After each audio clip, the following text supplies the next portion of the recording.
Segundo o deputado Arthur Lira, presidente da Câmara Federal, o governo federal já distribuiu 34 milhões de doses da vacina. Atenção num dado, principalmente a imprensa. Por que o Brasil distribuiu 34 milhões de doses de vacina e nós só temos 18 milhões de doses aplicadas? Eu não acredito, não acho que seja possível que nenhum governador e nenhum prefeito não esteja vacinando. Nós estamos com um déficit aí de quase 14 milhões de vacinas. O Ministério pode entender que está havendo atraso na informação de vacinação, que prejudica também a nossa avaliação nacional de para onde há necessidade de se enviar vacinas. Porém, apenas 18 milhões de brasileiros foram vacinados. Temos aí um rombo de 16 milhões de vacinas que ainda não foram aplicadas. A pergunta é: ou alguns governadores e prefeitos estão deixando de vacinar a população, segurando a vacina, ou a imprensa não está divulgando a realidade do ritmo da vacinação? Seja qual for a resposta, vejam a canalice daqueles que chamam Bolsonaro de genocida.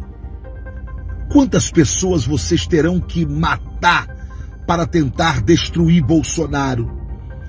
A que preço? A quantas mortes vocês estão pretendendo estabelecer no Brasil para voltarem ao poder?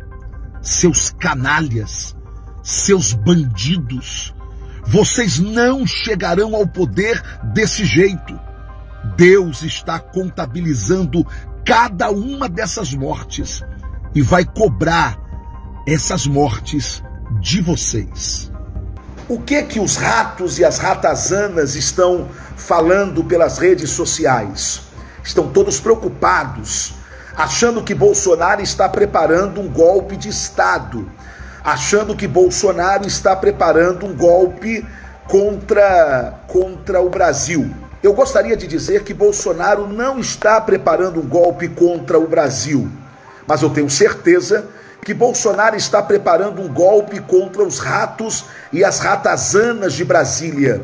Sim, esta movimentação do presidente Bolsonaro é a prova de que o presidente entendeu que está em guerra. Entendeu, portanto, que precisa agir. Agir mexendo peças fundamentais, a começar pelo Ministério da Defesa. O presidente da República, que é o chefe supremo das Forças Armadas, não pode ter como ministro da Defesa quem não entende o que é o artigo 142, quem se comporta como subserviente, não à lei, não à Constituição, não ao chefe supremo das Forças Armadas, mas se comporta como se fosse subserviente aos interesses dos ratos e das ratazanas, que em nome da democracia, que em nome das instituições, em nome do equilíbrio entre as instituições, maqueiam o que eles querem, o golpe. Sim, eles falam sobre o golpe de Bolsonaro, mas não falam sobre o golpe do Centrão. Não falam sobre o golpe que eles querem dar no Brasil. Não, eu não tenho medo do presidente Bolsonaro dar um golpe no Brasil e nem nos brasileiros. Mas eu tenho certeza que o presidente Bolsonaro prepara um golpe contra esta máfia. Esta máfia que aprendeu a usurpar o poder e a fazer do poder o seu interesse pessoal. Presidente, o golpe que temos medo é do Centrão. Não deixe isso acontecer. Haja, presidente. Precisamos do senhor como líder da mudança desta nação.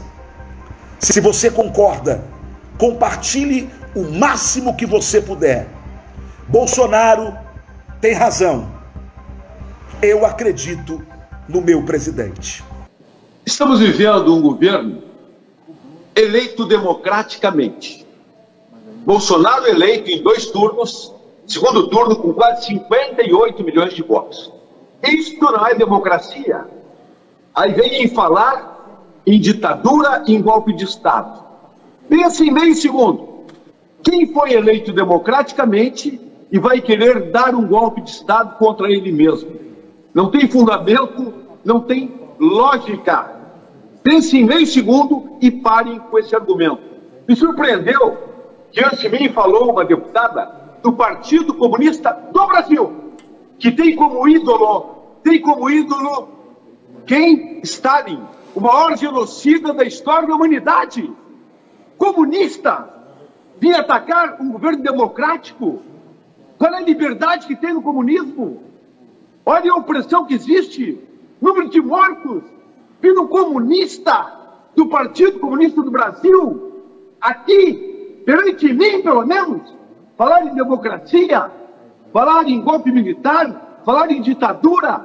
Não existe nada pior do que o comunismo. Cerceia toda a liberdade de expressão e vem aqui sem ao menos ficar rosa na sua face, tentar falar contra o governo democrático. Como eu dizia no início do meu mandato, estão querendo me dizer que o poste é que urina no cachorro? O que é isso? É o mínimo de lógica. Eu sou um democrata. Eu fui eleito deputado para respeitar a Constituição. E em momento algum eu vi o governo Bolsonaro desrespeitar a Constituição. E se desrespeitar, eu me levantarei contra. Eu sou um democrata. Eu quero que cumpra ao extremo a Constituição. Jamais apoiei qualquer fala. Feche STF, feche Congresso. Eu sou democrata. Democrata contra qualquer tipo de golpe militar. Jamais. Agora vira uma comunista do Partido Comunista do Brasil, que tem como ídolo Stalin, vir aqui falar em golpe militar, em ditadura. Não existe nada pior que o comunismo. Certamente essa deputada não sabe o que quer dizer comunismo, e muito menos ela sabe quem foi Stalin. Respeite, porque queiram ou não, Bolsonaro é um democrata. Está agindo dentro da Constituição e aturando atos antidemocráticos, como chamando ele de maneira irresponsável de genocida, quando o genocida foi Stalin, o maior genocida do mundo. Graças ao presidente. Eu quero chamar a atenção aqui dos colegas parlamentares e da sociedade brasileira para um estudo científico publicado em dezembro de 2020, portanto, há pouquíssimo tempo, no European Journal of Clinical Investigation. Estudo acadêmico de pesquisadores da Universidade de Stanford, 4 pesquisadores, Eran Ben-David, Christopher O, Jay Bhattacharya e John Ioannidis.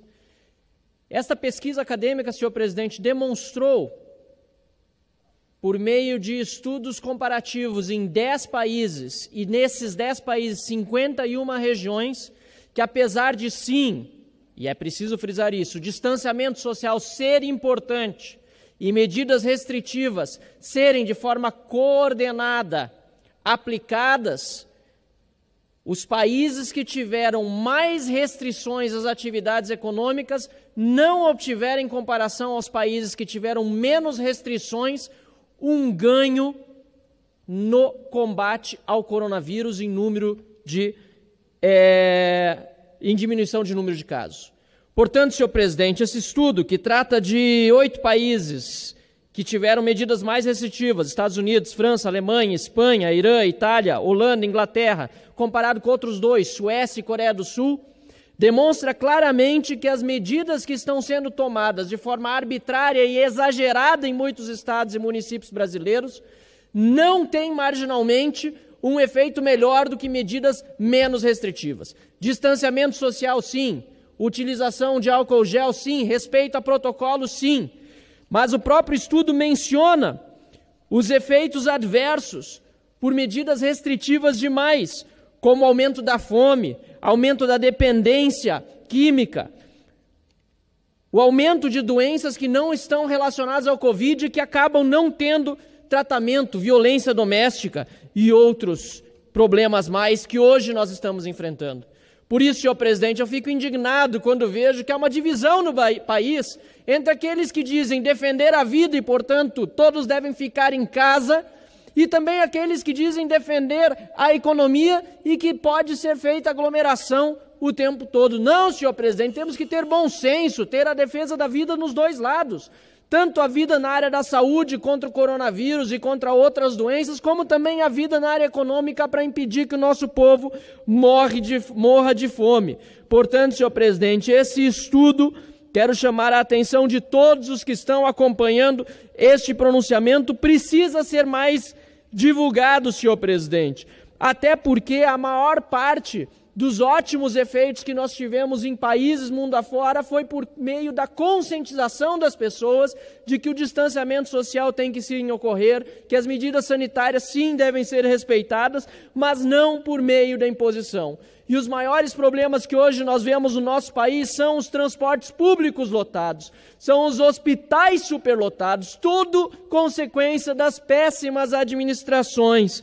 Isso para não falar das medidas restritivas abusivas, como lá no Rio Grande do Sul, onde o governador Eduardo Leite impede, inclusive, as pessoas de comprarem o que quiserem nos supermercados, colocando lonas sobre produtos tidos como não essenciais. Um absurdo, senhor presidente. A que nível de arbitrariedade nós estamos chegando? É por isso que vimos, inclusive em alguns lugares, a desobediência civil, pessoas abrindo seus negócios para não morrer de fome. Precisamos ter bom senso, senhor presidente. Defesa da vida, sim, sempre. Na saúde contra o coronavírus e outras doenças. E na economia para que ninguém morra de fome. Obrigado, senhor presidente.